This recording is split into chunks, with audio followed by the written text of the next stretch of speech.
Il y a un accord qui est prévu entre le Canada et l'Union européenne. C'est un accord qui va avoir des conséquences très, très larges. Et ça aussi, ça a toutes les raisons de nous inquiéter. C'est un accord qui va intervenir, par exemple, au Canada sur les provinces, les municipalités, alors que ça ne concernait pas les autres générations d'accords, les générations précédentes. Et bien sûr, ça va avoir des conséquences en Europe.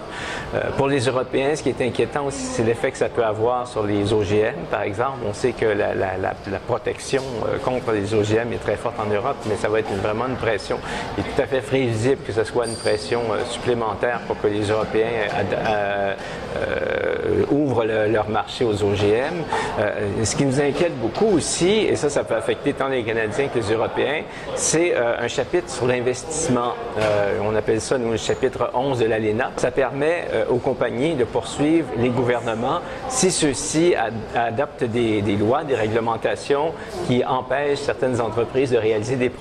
Donc, la compagnie peut recevoir un dédommagement qui est basé sur les profits potentiels qu'elle pourrait obtenir si cette législation n'existait pas. Ça, c'est quelque chose qui va favoriser surtout les entreprises canadiennes, puisqu'ici, les législations sont moins sévères que celles qu'on trouve en Europe. Donc, ce serait une raison peut-être pour les Européens de réagir devant cet accord-là.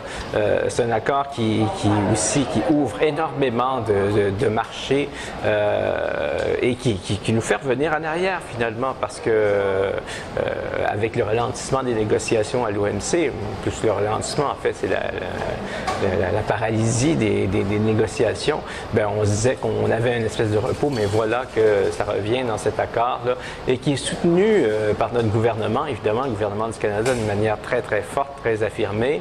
En Europe, ce qui est inquiétant, c'est de voir à quel point personne est au courant de cet accord. Même dans les milieux militants, nous, on essaye de le faire connaître pour que les gens réagissent. Donc, ça va prendre aussi une réaction très forte en Europe. Et il y a toute la question aussi environnementale, si on parle de déréglementation, mais souvent les déréglementations se font dans le domaine de l'environnement aussi. Donc, on espère qu'il puisse y avoir une action vraiment commune qui se fasse à l'échelle des deux continents, parce que c'est la seule façon qu'on a de contrer cet accord.